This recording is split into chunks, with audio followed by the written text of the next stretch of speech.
Jurang, sebelum kita mula berborak pasal apa yang kita nak borak hari ini, tapi short and sweet, dalam konteks kejayaan Manchester City musim ini, apa yang paling menarik dan luar biasa?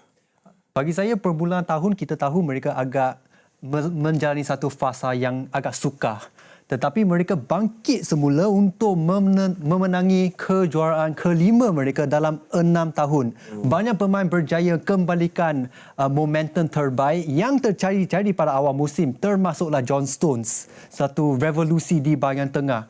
Juga Nathan Ake sebagai benteng pertahanan pasukan. Yes. Tetapi bagi saya, pemain yang paling menyelah adalah Ilkay Gundogan di bahagian tengah Manchester City. Ilkay Gundogan adalah individu yang mahu kita cuba explore sedikit dalam rancangan hari ini, kerana ini adalah individu yang boleh kita sifatkan sebagai pemain yang mungkin tidak akan mencatat jumlah-jumlah statistik yang tinggi seperti mungkin Erling Haaland ataupun Kevin De Bruyne, tetapi kepentingan dia dalam sistem Pep Guardiola di Manchester City itu adalah sesuatu yang tidak boleh diperkecilkan. Dan hari ini kita nak cuba mengkaji kenapa dia sangat penting kepada Pep Guardiola dan mengapa dia mungkin antara karakter yang paling penting di sebalik kejayaan Manchester City. Tetapi terlebih dahulu, Cunang, kita nak mula dengan melihat statistik awam Ilkay Gundogan di Manchester City sejak dia menyertai mereka 7 tahun lepas. 7 tahun lepas apabila dia join Manchester City, dia datang dengan expectation yang besar, dan dalam 7 tahun lepas ni, Chun Hang, 302 penampilan, 58 jaringan, dan saya yakin daripada 58 tu banyak jaringan yang datang dalam perlawanan-perlawanan berskala besar. Dan pada waktu yang sama 40 bantuan jaringan, dan ini Chun Hang, 12 anugerah kelab yang dimenangi. Ya, dan 12 anugerah kelab ini mungkin akan bertambah sekiranya mereka berjaya dalam final-final yang menantikan mereka yang akan datanglah.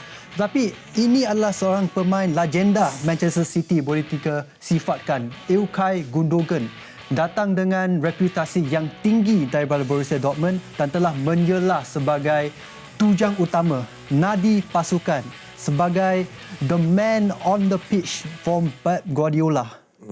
Dan kita sedia maklum bahawa Ilkay Gundogan ni permulaan kerjaya dia seperti yang orang ingat bukanlah di Man City. Sebelum Man City dia ada di Borussia Dortmund. Sebelum itu dia datang daripada Nuremberg.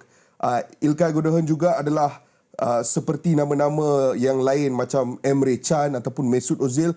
Mereka ini adalah contoh anak kelahiran Jerman, tetapi asal-usul mereka daripada bumi Turki. Ilkay Gundogan, ibu bapanya, nenek moyangnya semua dari Turki, tetapi dia dilahirkan di Germany dan dia mula mencipta nama ketika bersama Borussia Dortmund. Dan di Borussia Dortmund, waktu dia sangat muda, Jurgen Klopp sudah mula, boleh kita katakan, detect kebolehan yang ada pada Ilkay Gundogan. Sebelum kita nak cuba melihat ataupun mengkaji peranan Ilkay Gundogan dalam sistem Borussia Dortmund, terlebih dahulu kita nak tengok kata-kata Jurgen Klopp ketika Ilkay Gundogan berada di Borussia Dortmund. Dia mengatakan bahawa kita mengenal pasti kebolehan dia agak awal.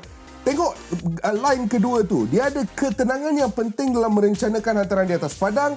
Dia juga pandai mengenal pasti ruang.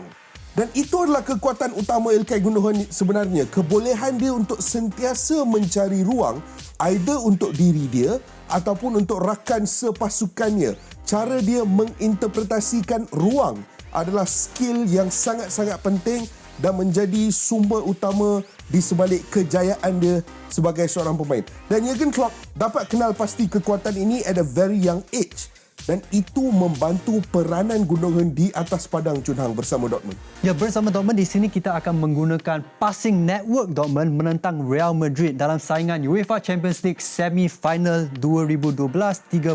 Satu perlawanan di mana kualiti Gundogan sebagai seorang pemain tengah menyinar. Seperti contoh di sini di sini kita boleh nampak tanda-tanda awal dalam sistem Jurgen Klopp. Kedua-dua pemain fullback yang akan bersifat menyerang.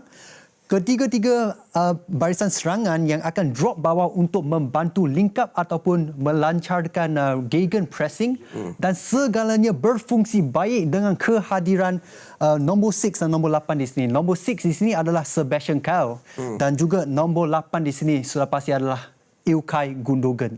Dan mereka adalah defensive anchor di bahagian bawah yang akan membantu merencanakan hantaran dari bawah, melakukan build-up play untuk membantu mencipta peluang dari bawah. Dan bagi saya ini adalah peranan utamanya sebagai seorang nadi pasukan. Seorang yang akan selalu melibatkan diri dalam build-up play dan menjadi seorang penghubung daripada kedua-dua centre back di sini ke bahagian yang lebih atas. Jadi selepas membantu Borussia Dortmund melalui satu tempoh yang sangat positif 2012, 2013, 14, 15, kemudiannya tiba pada tahun 2016 apabila Ilkay Gundogan mendapat tawaran untuk menyertai Manchester City sekaligus menjadi pemain pertama yang dibeli oleh Pep Guardiola selepas dia mengambil alih Manchester City. Ini adalah detik yang sangat penting. Kerana sebelum kita cuba memahami kenapa Ilkay Gundogan dibawa masuk, terlebih dahulu kita perlu memahami Pep Guardiola dan ketaksuban Pep Guardiola terhadap pemain-pemain di posisi tengah. Dia mengatakan bahawa saya sangat mencintai pemain-pemain tengah. Kalau boleh, saya nak ada 1,000 pemain tengah dalam skuad saya kerana saya rasa mereka sungguh bijak dan cukup memahami bola sepak. Dia ada sejenis ketaksuban dengan pemain tengah kerana dia juga suatu ketika dahulu Pep Guardiola was a midfielder. Dia tahu akan kualiti yang diperlukan untuk beraksi di kawasan tengah, perlu memiliki kebolehan untuk menganalisa perlawanan semasa ia sedang berlangsung. Dan ketaksuban ini kita boleh nampak di merata-rata dia pergi. Kalau di Barcelona, dia adalah individu yang melakukan keputusan yang sangat besar untuk membawa masuk dan mengintegrasikan Sergio Busquets ke dalam skuad utama walaupun usia sangat muda ketika dia baru mengambil alih Barcelona. Apabila dia pergi ke Bayern Munich, dia memberitahu board Bayern Munich bahawa korang bawa masuk siapa pun saya tak peduli, tapi the first signing has to be Thiago Alcantara. Kerana dia berpendapat Thiago akan membantu proses penerapan ideologi dia ke dalam Bayern Munich.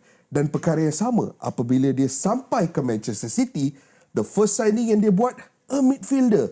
Dia demand untuk Ilkay Gundogan kerana dia merasakan Ilkay Gundogan dengan kebolehan bola sepak, dengan kebijaksanaan dan pemahaman ideologi dan juga dengan kebolehannya bertutur bahasa Inggeris dengan mudah akan menjadikan dia ejen yang terbaik untuk menyesuaikan diri dalam pasukan Man City dan membawa ideologi Pep Guardiola ke dalam Man City.